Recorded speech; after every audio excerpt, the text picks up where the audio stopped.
What's up guys, Shahbaz here. So according to the latest news, this is big bullshit. Samsung Galaxy S23 will go down in history.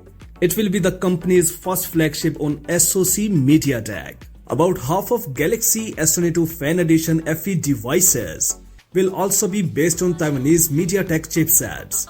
Samsung has been making Exynos processors for several years now.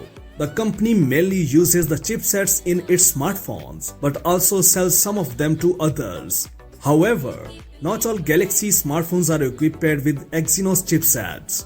Perhaps Samsung is now increasing using MediaTek processors in its budget and mid-range devices. And by 2023, Galaxy flagship devices will also get MediaTek chipsets.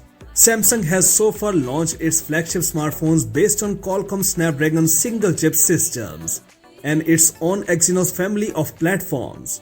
But next year a new chapter will be written in history.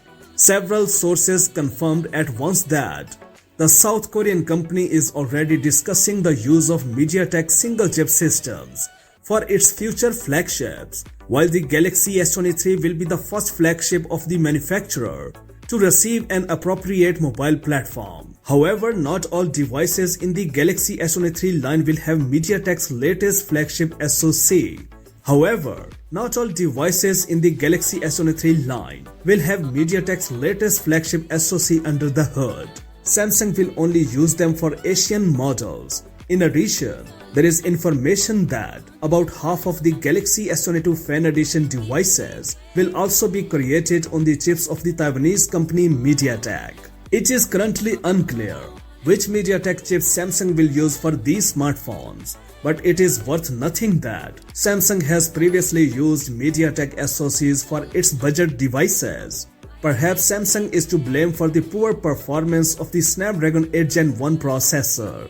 The Qualcomm chipset is made on a 4nm process node from a Korean firm. MediaTek, on the other hand, had TSMC's Dimensity 9000, whose chip technology has always had a competitive edge over Samsung. It is expected to launch in the second half of 2022, so we can consider the Dimensity 9000 SoC. In the meantime, the Galaxy S23 series could be the Taiwanese chip maker's next generation flagship offering. Having multiple players in the market increases competition, which is good for consumers, but Samsung needs to make a product that can compete with its competitors. Time will tell if the Korean brand's Exynos processors survive. That's it for now. For more updates, please subscribe to our channel Science and Knowledge. Until the next video, take care of yourself very well. Peace out.